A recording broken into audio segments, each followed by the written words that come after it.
What is going on, everybody, and welcome to another video. Today we're checking out Geography Now Finland. We checked out Geography Now Denmark, which was a good video, and I did say if I like that video we'll check out some more, and these guys have done videos on so many countries. We're going to do Finland now. We're going to find all about Finland, and we'll kind of go in a geographical pattern, I guess.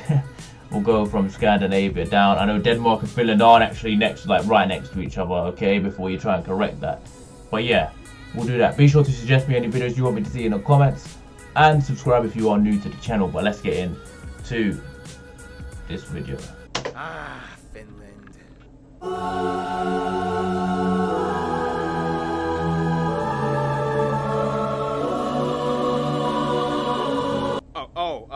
Let's talk about this place that I totally have no preconceived biases towards. It's time to learn geography. Now! Hey everybody, I'm your host Barbie. Welcome to the dark sheep of Northern Europe. All the other Nordic countries are like la la la la la, while Finland is like We'll get into the heavy metal thing in a bit. But first, The hell was that?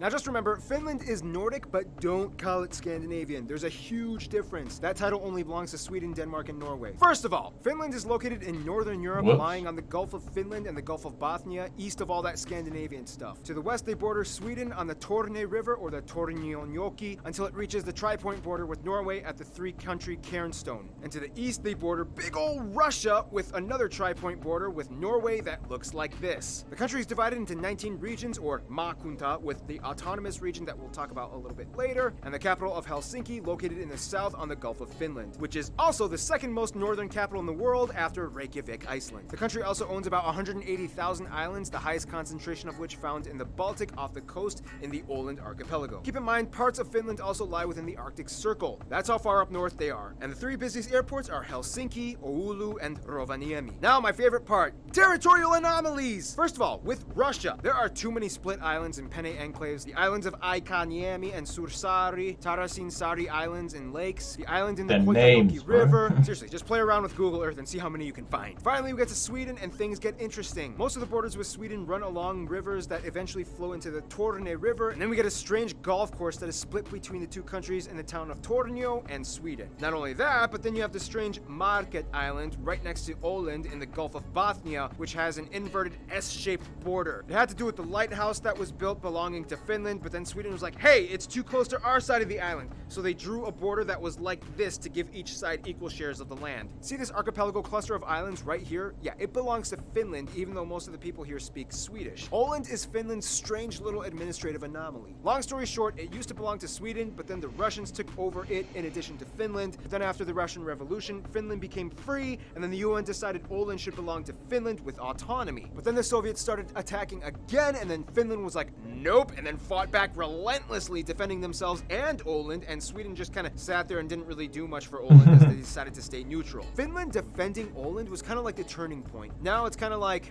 Åland, come back to me! Look, Sweden, we had some great times, but you kind of really didn't do much for me when things got crazy. I mean, Finland defended me, okay? And he treats me well, okay? His tax incentives are great. It's time to move on.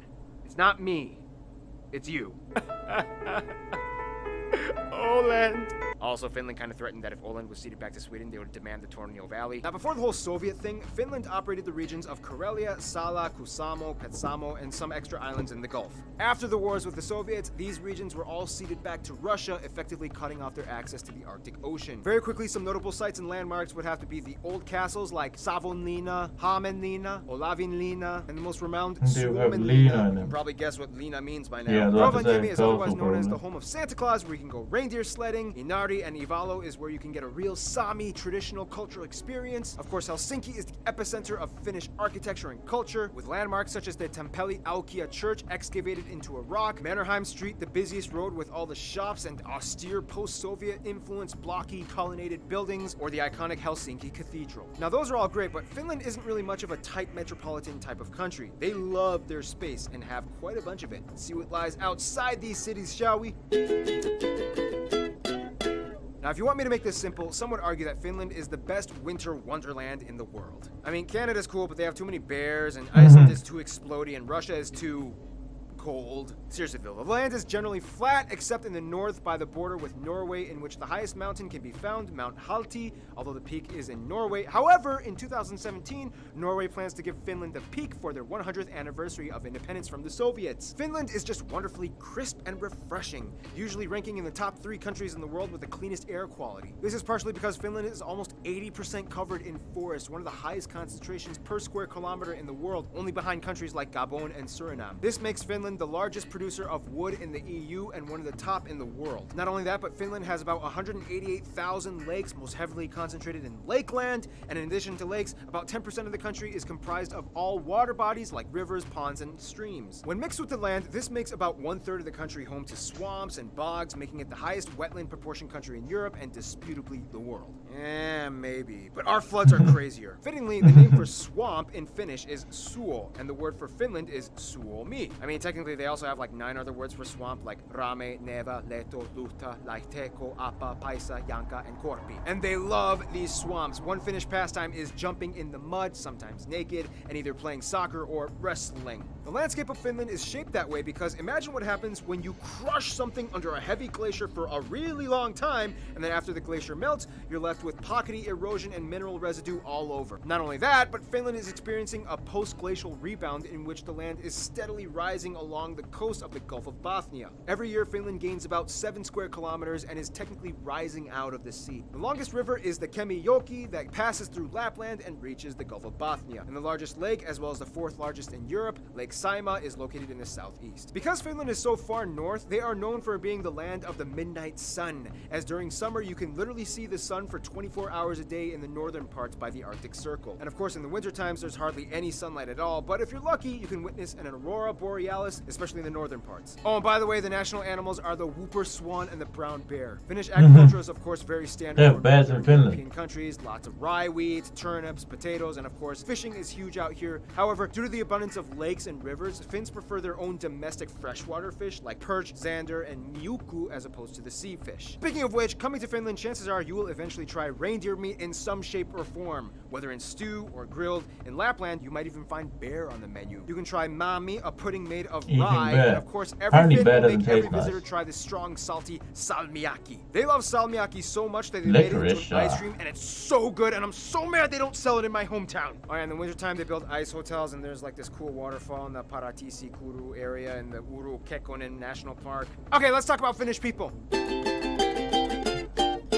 Okay, if you go to Finland, you will most likely experience a rather intense yet intriguing social construct. First of all, the country has about 5.5 million people and is the most sparsely populated country in the EU. The country is about 90% ethnically Finnish, about 6% are Swedish, and the rest is made up of everything else under the sun like Russians, Estonians, Asians, and Africans. They use the euro as currency, they use the type CEF outlets, and they drive on the right side of the road. Of course, the Finnish people speak the Finnish language, which is arguably one of the hardest languages on earth to learn. Conjugation is a mess, nouns and adjectives have inflectionary forms, whatever that means. Nonetheless, Finland has one of the best schooling systems in the world. In Finland, school hours are shorter, less homework is given, and there are virtually no mandated standardized tests apart from the exam you take in your final senior year of high school. Also, if you get your PhD, you have the option to get a sword and a top hat along with your diploma. This is also why Finland is one of the most English-friendly countries in Europe. Children are taught around ages 9 to 11, and most people of the younger generation can at least hold an impressively fluid conversation. Finland is actually a conscription country in which all men ages 18 and up are required to serve either in the military or civilian services anywhere from 165 days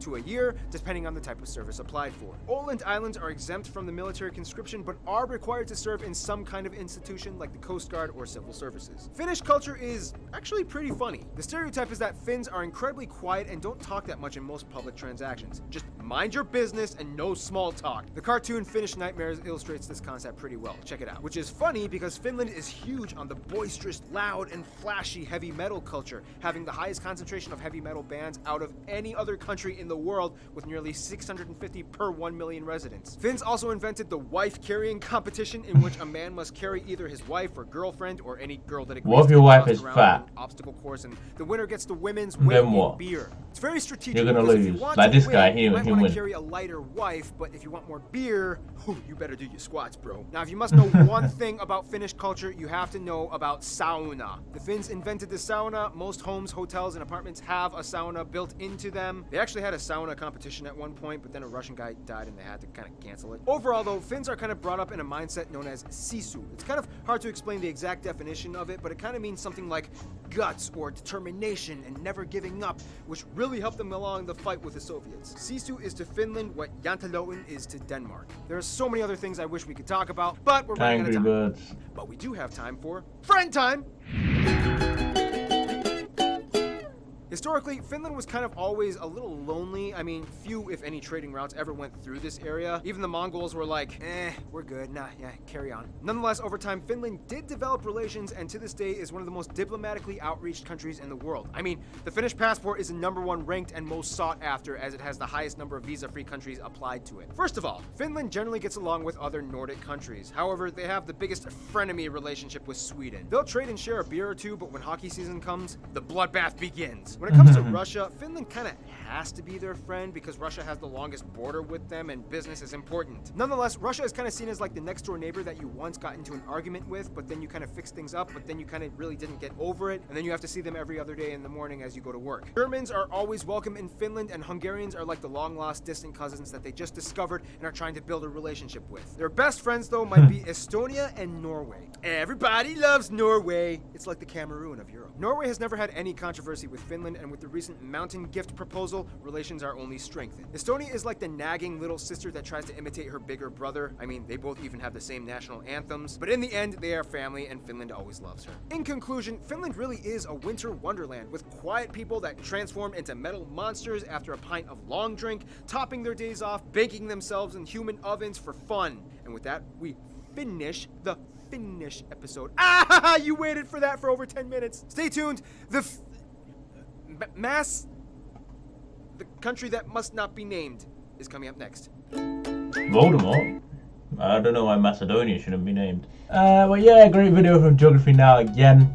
Finland. You guys let me know what country we should do next, because there's a great selection of countries to do, man. These videos, they're very educational, and you always learn something new from these countries, and you can, I guess, add something to your bucket list in essence of where you want to go. And Finland and Denmark, the two we've done so far, seems to be very cool countries. So if you're Finnish and you're watching this video, man, let me know what it's like in the comments below. And yeah, be sure to like, subscribe, suggest me more countries, and I'll see you all next time.